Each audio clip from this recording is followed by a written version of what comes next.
Bom, meu nome é Raíssa, tenho 34 anos, sou do Amapá e faço o projeto Expedição Fronteiras América do Sul, né? Bom, comecei esse projeto em novembro do ano passado, quando eu saí da minha cidade, peguei um avião até São Paulo e de São Paulo comecei a viajar descendo sentido sul do Brasil, né?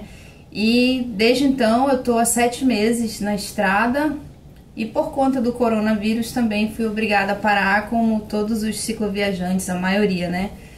E aí me veio um questionamento em relação a medo, né? Um assunto que eu acho que eu tenho propriedade para falar.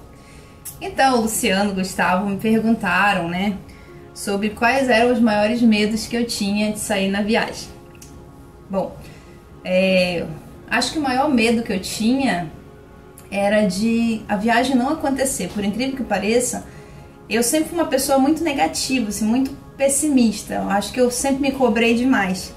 Então, quando eu falava que eu ia viajar à América do Sul, eu mesma não acreditava. Eu dizia assim, isso aí daqui a pouco eu vou mudar de ideia, vou desistir, porque quase sempre acontecia isso, né? Com tudo que eu fazia. E para eu sair de Macapá, eu tive assim uma ajuda muito grande dos meus amigos mais próximos. Eles me incentivaram muito a fazer essa viagem, até pelo fato de tudo que eu tinha vivido até então, né? E quando eu tava lá no planejamento da viagem, eu pensava assim, cara, como é que vai ser? Será que eu vou dar conta de pedalar tudo isso, né? Onde será que eu vou dormir? Como é que eu vou fazer para acampar? Como é que eu vou fazer para me hospedar e não gastar tanto dinheiro na viagem? Porque eu também viajo com recurso limitado, né? E acho que essas eram as maiores inseguranças, o medo de quebrar alguma coisa na bicicleta e eu não conseguir dar conta de consertar, como já aconteceu. E aí vem a segunda pergunta que me fizeram, né? Como que eu lidei com esses medos? Então eu saí, comecei a viajar. A princípio eu comecei a viajar com outros cicloviajantes para ter essa noção de estrada mesmo, de acampar, né? E comecei a usar aplicativos que nos ajudam quando nós estamos viajando, como por exemplo o iOverlander, para você conseguir saber onde que tem lugares seguros para você acampar. Tem também o aplicativo do Couchsurfing, tem o Army Showers, que são aplicativos que você usa para conseguir hospedagem gratuita na casa de pessoas. E também assim, então eu trabalhava com todas as possibilidades, né? Se eu não conseguia hospedagem na casa das pessoas, eu tentava conseguir um lugar seguro para acampar. E quase sempre eu acampava no posto de gasolina. E olha que coisa legal o posto de gasolina, ninguém para pensar. Mas lá você tem segurança 24 horas, você tem contato com muitas pessoas que estão na estrada, porque os caminhoneiros também param. Então você conversa, você faz amizade, né? E na primeira noite que eu passei assim no posto, eu fiquei com um pouco de medo, sim. Mas eu levo uma ferramenta de defesa que eu espero nunca usar, né? Eu tenho um taser, que é aquela arminha aqui da choque.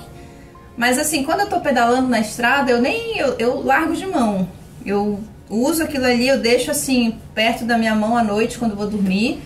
Mas graças a Deus, em 7 meses de viagem, eu nunca passei por nenhum problema, nenhuma dificuldade, assim, alguma coisa que me fizesse desistir ou que me desse medo, entendeu? E também aconteceu ao longo da viagem, como eu já falei, a mocoronga aqui, quando quebra, meu amigo, dá uma trabalheira. Então ela já quebrou o câmbio aqui atrás, já quebrou o passador de marcha, né? Já tive que trocar até a peça aqui do pé de vela, porque quebrou feio também. E acho que o maior perrengue foi quando eu tava indo de uma cidade para outra e tava no meio do caminho e eu optei por uma estrada secundária que não morava ninguém, era no meio da mata, e o câmbio traseiro quebrou. E por incrível que pareça, naquele momento eu não tinha ali nem sinal de telefone, nem de internet, ninguém sabia onde eu tava, né? Só que eu passei muito a acreditar em Deus, assim, eu já acreditava, mas a viagem parece que fez com que essa conexão aumentasse ainda mais.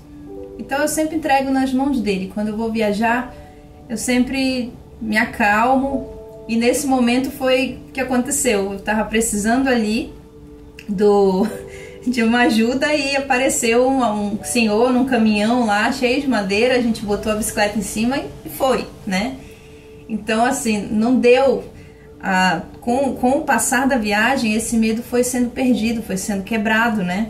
E na estrada até hoje, nunca passei por uma situação que eu pudesse dizer, foi uma situação de risco. Não, eu nunca passei por isso, graças a Deus. Sempre as pessoas que me pararam na estrada foi para me ajudar. Mas acredite que tem muito mais gente boa nesse mundo do que gente ruim. Tem mais uma terceira pergunta aqui. Qual é o anseio que existe dentro de você, que é maior que esses medos e te fez ter coragem de sair para viajar? Eu tinha medo de passar o resto da minha vida no lugar onde eu morava, que não era ruim. Antes de eu viajar, o que eu fazia? Primeiro, eu sou bióloga, só que eu não conseguia emprego já há muitos anos.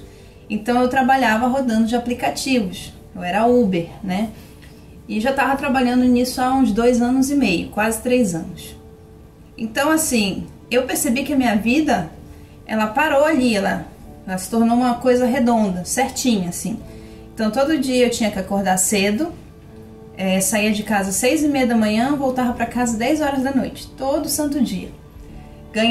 Ganhava bem, fazia uma renda boa, tinha o conforto lá do meu apartamento, né? Pagava minhas contas em dia, tava tudo ótimo, tinha meu carro.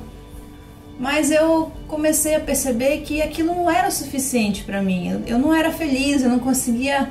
Eu sempre quis viajar, mas nunca tive condição, né? E o que me fazia feliz de tudo isso era pedalar com os meus amigos. E aí, através deles, eu comecei a fazer pedais cada vez mais longos, comecei a fazer pedais interestaduais e disse assim, cara, é isso que eu quero pra mim, eu acho que eu posso ser feliz pedalando e viajando, né? Agora, como eu vou fazer isso, não sei. Comecei a estudar sobre o assunto, mas aquilo foi decisivo pra mim. Eu tava ali levando essa vida de trabalhar para pagar conta, era isso que eu fazia, né? Então acho que esse foi o maior medo que eu tive. Esse medo foi maior do que o medo de viajar. Não é que eu não tenha medo hoje, né? O medo, ele sempre me acompanha, mas eu fiz com que o medo trabalhasse a meu favor. Então eu disse, não, eu vou mudar a minha vida. E aí eu comecei a trabalhar para que esse sonho saísse do papel. E a mensagem final que eu deixo é que você que está aí me assistindo do outro lado, não deixa o medo paralisar você. Não deixa de fazer aquilo que você sonha, porque você tem medo de dar errado. Sabe por quê? Todos os dias a gente tem a oportunidade de recomeçar. É isso, muito obrigada. Eu espero que eu tenha deixado uma mensagem boa. Eu e a minha parceira Mocoronga aqui, a gente tá muito feliz. Tá muito feliz de estar na estrada.